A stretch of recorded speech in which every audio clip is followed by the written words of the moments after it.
আমি এখন পৌঁছে গেলাম শিলচর থেকে বদরপুর, আর এখন আমি বর্তমান আছি বদরপুরে। তো দেখিয়ে দিচ্ছি তোমার জংলা কালীবাড়িতে। তো চলো তোমরা আমার পাশে। এখন পৌঁছে গেলাম আমরা জংলা কালীবাড়িতে। এত উচ্চ মানে পাহাড়, অনেক উঁচু পাহাড়।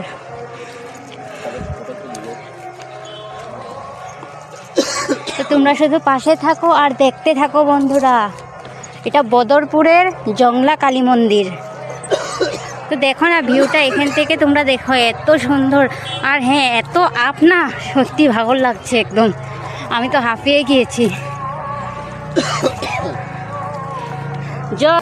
বাপরে অনেক আপ। না বল, কিছু বল ক্যামেরাতে। যাচ্ছি জংলা কালীবাড়ি দর্শন করতে আমার বোনের সাথে, এবং জায়গাটা খুবই উঁচু, যেতে কষ্ট হচ্ছে কিন্তু ঠাকুরের নামে যেতেই হবে। ভিউটা দেখ না, দারুণ ভিউটা, সত্যি এত ভালো লাগছে মানে কি। আর দেখো না উপর থেকে তোমাদেরকে দেখাচ্ছি, কত নিচ থেকে আমি উপরে আসছি, দেখছো?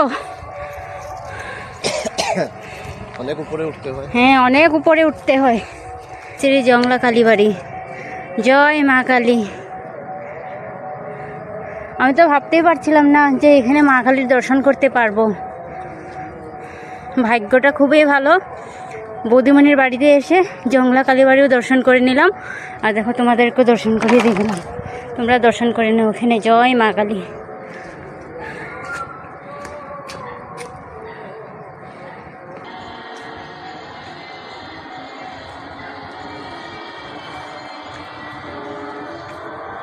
তো দেখো বন্ধুরা, এখন আমি আছি জংলা কালী মন্দিরে।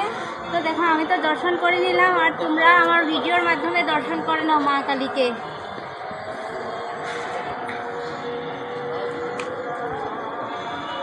এখন বেশ এত ভালো লাগছে, একদম নিরিবিলি জায়গা, খুব শান্তি। আর ওদেরকে দেখো ওরা কিভাবে দাঁড়িয়ে আছে। আর হ্যাঁ, আমার এখানে ভিডিওটা এখানে সমাপ্ত করি, পরের ভিডিওতে দেখা হবে। সবাই ভালো থাকবে, সুস্থ থাকবে। টাটা, জয় মা কালী।